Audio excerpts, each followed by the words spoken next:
Debbie Shinskie, thank you so much for being with us. My pleasure. We have had some really extraordinary conversations so far from women who have really given of themselves in ministry to the local church. And I'm so grateful that you have agreed to be here and share a little bit of your story and your witness as Respect Life Coordinator here for the Archdioceses. Thank you. Sure. So what I'm asking everybody to get us started is tell us about your background, your faith life development, and what brought you to this point. That is a very long story, as it is for everyone. You know, we're not spring chickens anymore. And I was adopted as an infant through Catholic Charities, not here, in a different state. And the whole process, when people ask me, well, how did you become pro-life? Well, I was Catholic from cradle. My adoptive mother and my birth mother, both my adopted parents were Catholic, and my birth mother was Catholic. My birth father was Catholic. My grandparents were Catholic. So there was a very intentional decision made. My father was actually in prison, and my mother was fleeing a violent situation, and it was just not good for anyone. Mm-hmm. And she decided with my grandmother that it would be safest for me to be placed with Catholic Charities for adoption. And I've never known anything different but the faith. My mother had a very deep faith. My father was eventually a convert thanks to her witness. Wow. So my mother was just this beautiful woman who quietly lived everything out. I would ask her questions, and a lot of times she just really didn't know. Her trust in God was incredible. So I don't see how I could be anything but what I am growing up with that witness that I had in my home.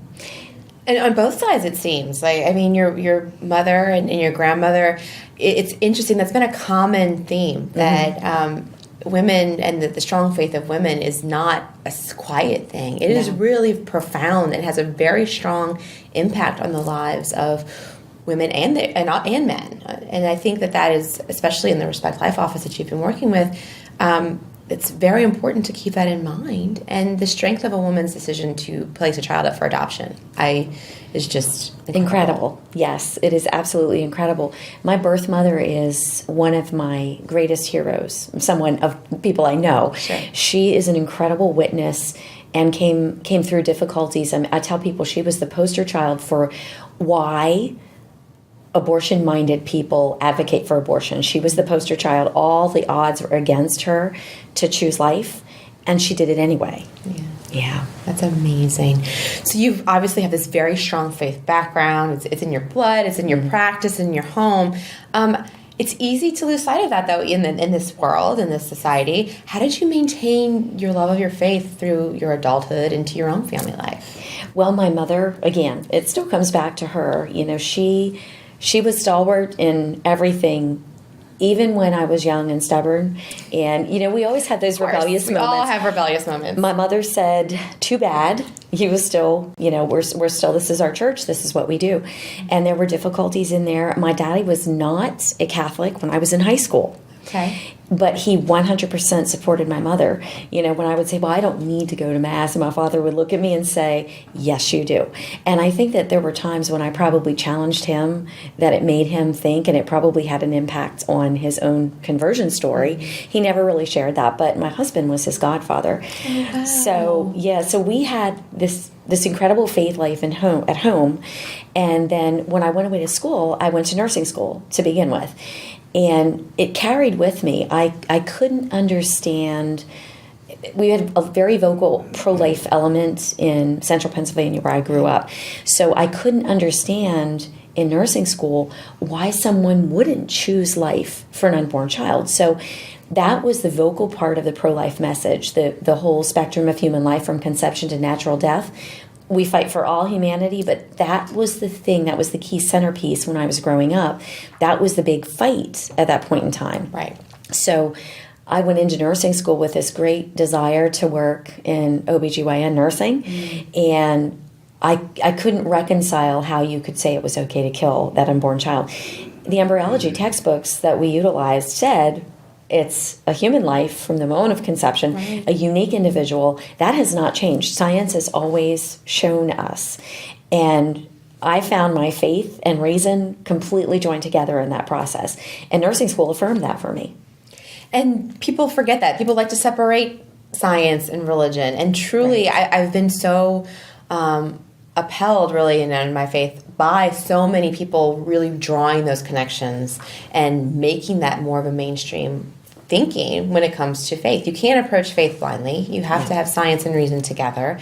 And I love that your story, even from being a student in nursing school, was a witness for life there. And it couldn't have been an easy thing in the medical profession. Right. I know when we went in to have our first baby, they tell you have to have all these meetings, this, that, and the other, and you have to do all these tests. And my husband looked at the doctor and said, well, what would you do if the test came back positive? Well, you would have the choice to terminate. And he was like, don't ever ask me that question again, and we're never having this conversation. Cause how could you think No. we were this baby that we've just been so excited it would never do that. And so I love that you've been able to bring that through this work, and your professional journey and your own family. You and your husband have had an extraordinary witness in many different places that have brought you to New Orleans. Tell us a little bit about that. So my husband, like me, is deeply pro-life. And in fact, the first week we were dating, he gave me baby feet to wear on my student uniform. He was also in nursing school at the time. That's where I met him. So I couldn't possibly imagine myself marrying someone who wasn't pro-life. Oh, no. I mean, that just wouldn't fit. And he was also Catholic, which was fantastic. I mean, he and I had so many things in common, but marriage isn't easy. Let's be honest. We've been married almost 32 years, and it has not always been easy. There have been rocky times. There are trying times. But we were married in the church.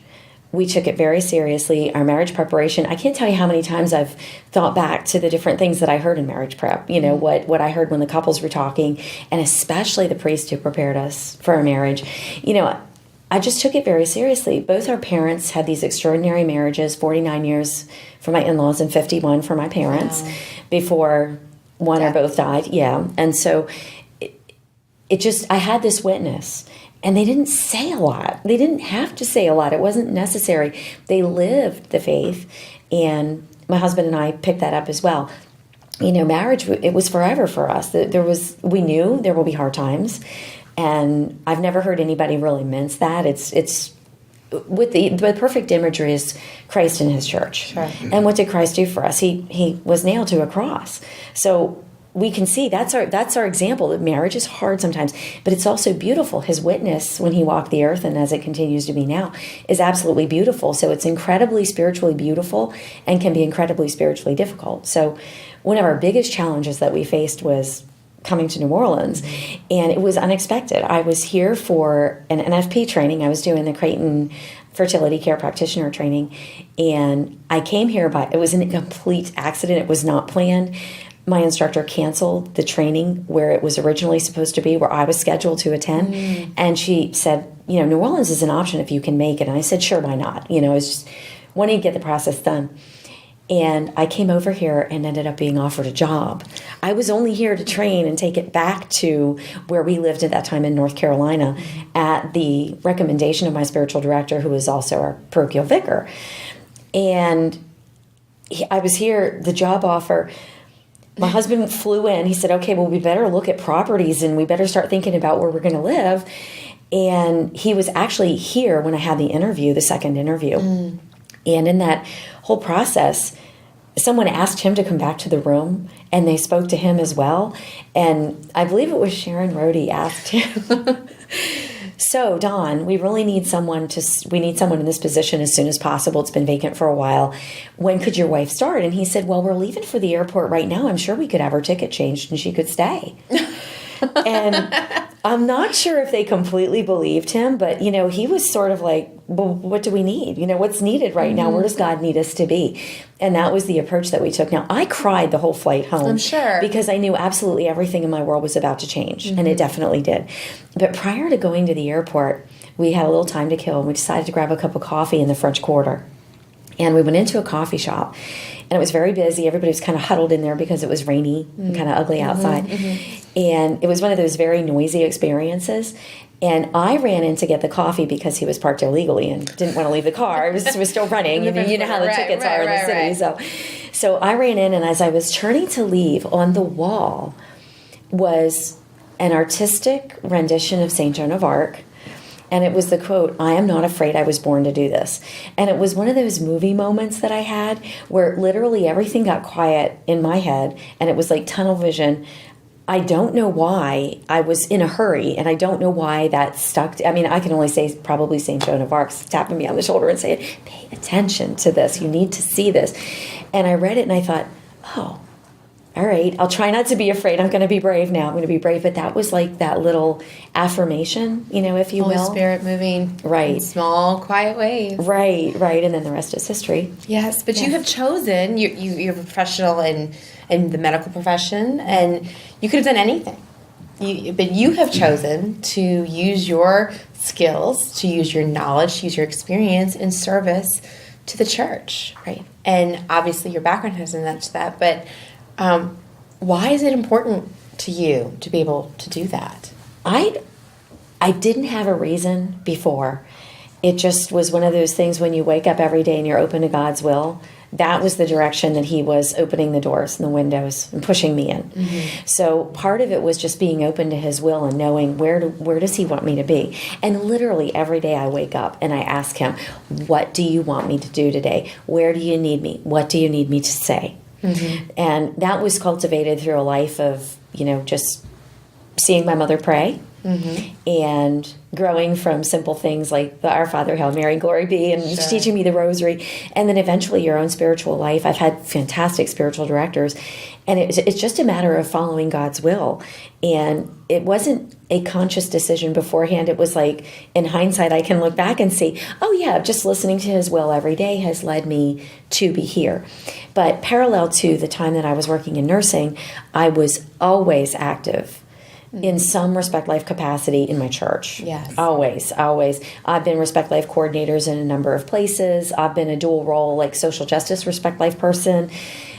Which is important to know that cannot be separated. It can't, right. It never made sense to me not to have those two facets of our work, our action, our prayer in action. It didn't make sense to have them separated.